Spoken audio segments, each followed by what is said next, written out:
It is not just a big memory for me as a filmmaker. It is a lesson for me as an actor. We are all working day and night. We hope we are able to deliver a product, a piece of cinema that is worthy of your love and your adoration. Osama का बेटा है, कबू का है, दाऊद है, कौन है तो बोल? Abraham, Qureshi, Abraham.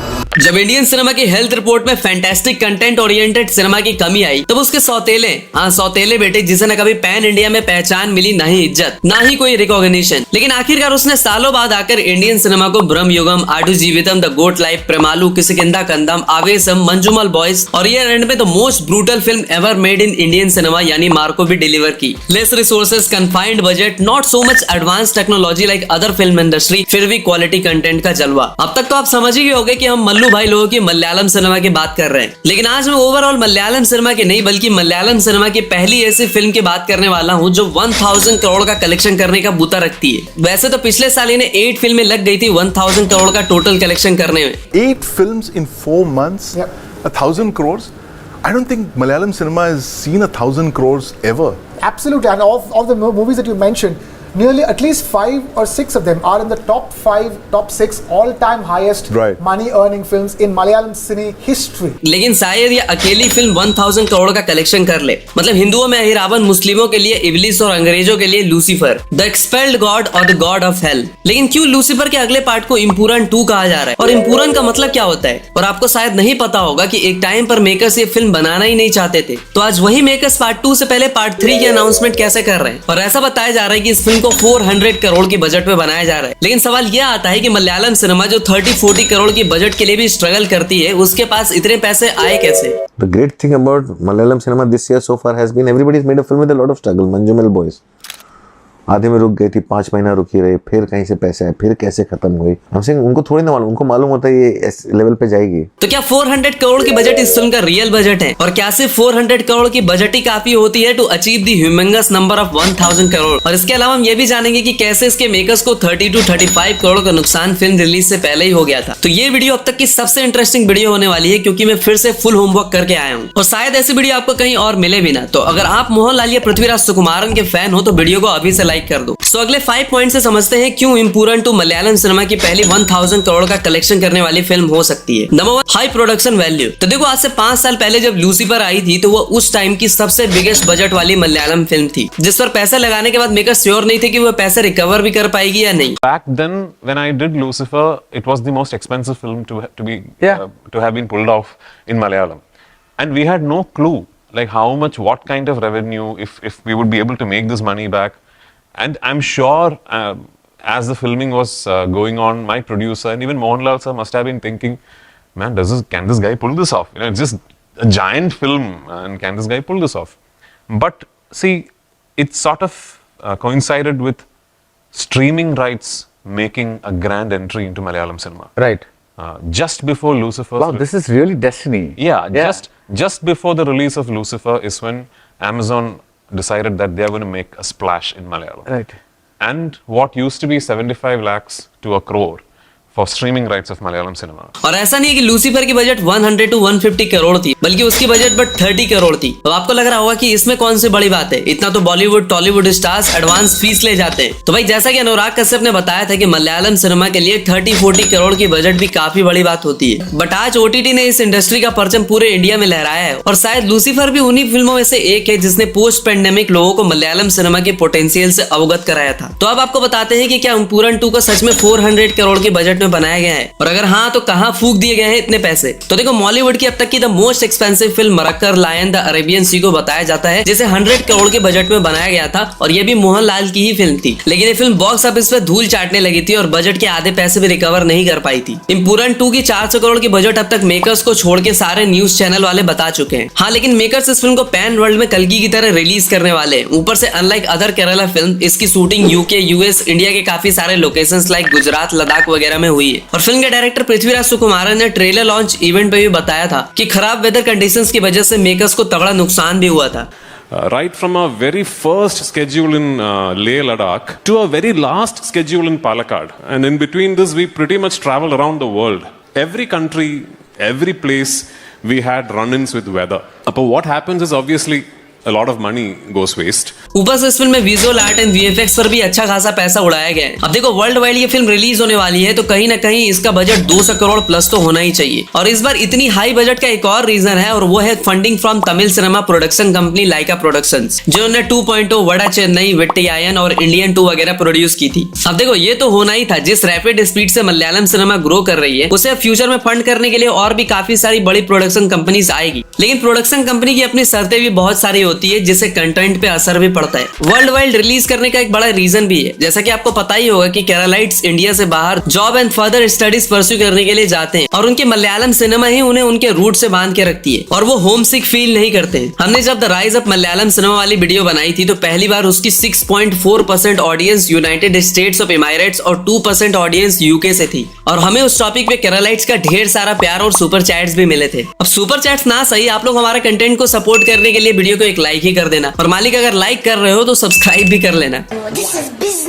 तो अगला पॉइंट जो मुझे लगता है वो इस वीडियो के लिए वो है ब्लॉकबस्टर फ्रेंचाइज। देखो आज हॉलीवुड हो, बॉलीवुड हो, टॉलीवुड हो, कॉलीवुड हो, किसी भी वुड में एक चीज जो श्योर चलती है वो है सक्सेसफुल इन ब्लॉकबस्टर फिल्मों की फ्रेंचाइज। ऐसे में लूसीफर को जिस जगह पे एंड किया जाता है जहां हमें यह पता चलता है कि अब्राहम या लूसीफर ही वर्ल्ड्स मोस्ट गैंगस्टर अपना स्टीफन ही है। ओसामा का बेटा है, कबू का है, दाऊद है, कौन है तो बोल। Abraham Qureshi Abraham. और भाई ये सबसे बड़ा शॉकिंग रेवलेशन होता है फिल्म के क्लाइमेक्स का और यही बात ऑडियंस में क्यूरियोसिटी जगाती है। एक बच्चा जिसे उसके सौतेले माँ ने एक्सेप्ट करने से मना कर दिया था, पीके रामदास यानी उसके बाप ने भी कभी उसे नहीं बताया कि वही उसका बाप है, वो दुनिया का इतना बड़ा गैंगस्टर कैसे बनता है। लेकिन फिल्म के डायरेक्टर पृथ्वीराज सुकुमारन ने कुछ और ही बात कह दी, जहाँ उनका कहना है कि ऑडियंस जो चीजें एक्सपेक्ट कर रही है, एंटिसिपेट कर रही है, लेकिन हम आपको कुछ अलग ही डिलीवर करने वाले हैं जो आपने इमेजिन भी नहीं करी होगी। I mean, I don't even know if the film I'm making is the sequel that people expect of Lucifer. You are not going to see Mohanlal wind up his mundu and beat up people in a closed down factory. That is not what I'm making. So yeah, let's see. और ऐसा इसलिए भी है क्योंकि Lucifer दरअसल एक film ना होकर एक सीरीज होने वाली थी और इनके पास कहानी पहले से ही रेडी थी। लेकिन आखिर में फिल्म के राइटर मुरली गोपी और पृथ्वीराज सुकुमारन डिसाइडेड कि 3 पार्ट्स में फिल्म ही बनाते हैं और लूसीफर की कॉपी करने की कोशिश तेलुगु में चिरंजीवी जैसे मेगा स्टार ने भी की थी, लेकिन वो भी बुरे फंसे थे। मतलब हर कोई रिमेक्स का बादशाह अजय देवगन थोड़ी ना हो सकता है जो दृश्यम छाप के उसको उससे भी बड़ी फिल्म बना दे।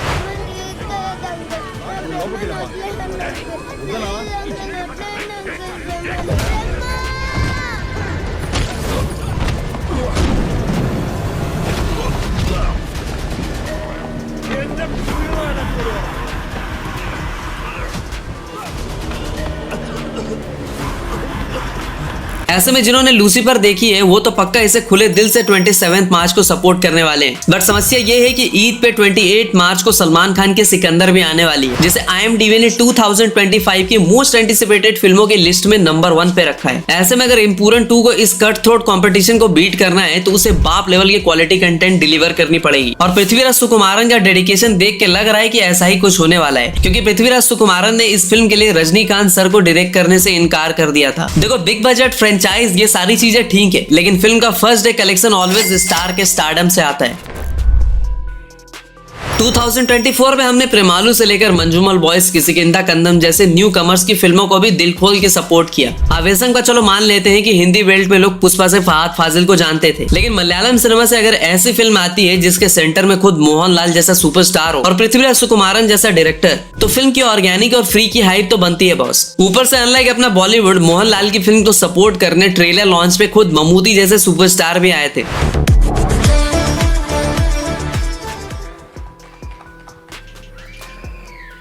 और लूसीफर पृथ्वीराज सुकुमारन की डायरेक्शनल डेब्यू थी, इससे पहले उन्होंने किसी भी फिल्म पर एज अ डायरेक्टर काम नहीं किया था, फिर भी मोहनलाल ने उन पे विश्वास दिखाया and the rest is history. Trusting a filmmaker with absolutely no background, it is fluke. Mohanlal, Lucifer is a fluke for Mohanlal. He had absolutely no clue that I was capable of, pulling that off. Yeah, I narrated the film. I told him this is how I'll visualize it, blah and blah and blah and blah. But the fact that he trusted me with such a giant film is, I think, just a huge leap of faith. Which, yeah, thanks to God. thankfully, it paid off. और इम्पूरन 2 में तो पृथ्वीराज सुकुमारन ने मोहनलाल का juice निकाल दिया।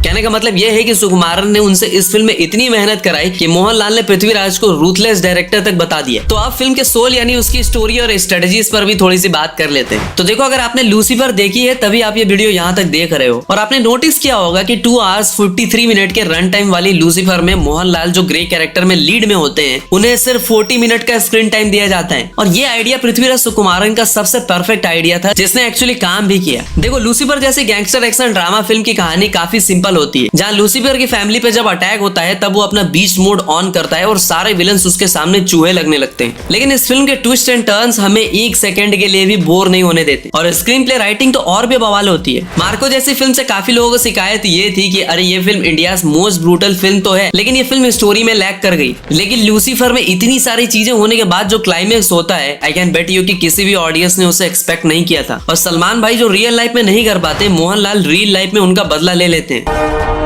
एकमात्र राजा।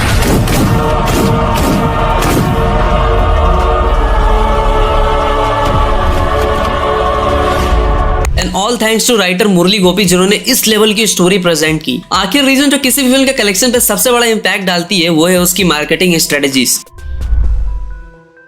Marketing सिर्फ फिल्मों के लिए नहीं, किसी भी प्रोडक्ट एंड सर्विसेज के लिए वाइटल होती है। अगर आप अपने प्रोडक्ट को 10 बार पब्लिक को टीवी या यूट्यूब एड्स रन करके दिखाते हो, तो कहीं ना कहीं हमारे सबकॉन्शियस में चीजें बैठ जाती है, और जब हम ऑनलाइन शॉपिंग या सुपरमार्केट पे जाते हैं तो हाई पॉसिबिलिटी होती है कि हम दूसरे ब्रांड्स को इग्नोर करके उस ब्रांड को चूज करें। फिल्मों के पर्सपेक्टिव से देखें तो इंडिया में जिस इंसान ने फिल्म का मार्केटिंग करना किसे कहते हैं, उसका बेंचमार्क सेट कर दिया, तो वो है SRK। अपनी फिल्मों के प्रमोशन के लिए वो जो चीजें करते हैं, that is something extra ordinary. अब कन्नड़ा इंडस्ट्री को ही देख लो, 2024 में उन्होंने अप्रॉक्स 225 फिल्में रिलीज की थी, लेकिन कितनी ही फिल्मों को हिंदी में रिलीज किया, और हिंदी में रिलीज भी किया तो कितनों को प्रमोट किया। लेकिन इम्पूरन 2 को लेकर मेकर्स टीजर कैंपेन चला रहे हैं, और टीजर के सही कैंपेन से फिल्म के बिजनेस पर क्या इंपैक्ट पड़ता है, पुष्पा 2 जैसी फिल्म आपके सामने पड़ी है। ऊपर से ये लोग काफी सारे बिहाइंड द सीन्स वाले वीडियो भी जल्द ही अपलोड करने वाले हैं, और बिहाइंड द सीन वीडियोस पे किस तरह के ट्रेमेंडस रिस्पॉन्स होते हैं वो तो आप जानते ही हो। सोशल मीडिया पे भी hashtag Empuraan teaser day etcetera trend कर रहा है। तो देखो, अगर आप जेन्युइन या इथिकल वे में फिल्मों को प्रमोट करते हो तो ये बहुत अच्छी बात है, करनी भी चाहिए। एक फिल्म के पीछे सैकड़ों लोगों के दिन रात की मेहनत, करोड़ों रुपए लगे होते हैं, बट आज फिल्म मेकर्स अपनी एवरेज फिल्म को भी प्रमोट करने के लिए डर्टी टैक्टिक्स का सहारा लेते हैं, और एक की गलती से उस पूरे फिल्म इंडस्ट्री की बदनामी होती है। तो भाई आज के लिए इतना ही। वेल, आपको ये वीडियो पसंद आई हो तो लाइक मारो, कोई फीडबैक कोई सजेशन हो तो वो भी बताओ। वैसे आजकल मैं इंस्टा पे काफी एक्टिव रहता हूँ, तो वहां भी फॉलो कर लो to get some exclusive update and थोड़ी सी बातचीत। तो लैडर भाई ऐसा ही कंटेंट लाता रहेगा और आपको इन्फॉर्मेशन के साथ हंसाता रहेगा। तो मिलते हैं अगली वीडियो में, तब तक के लिए हर हर महादेव।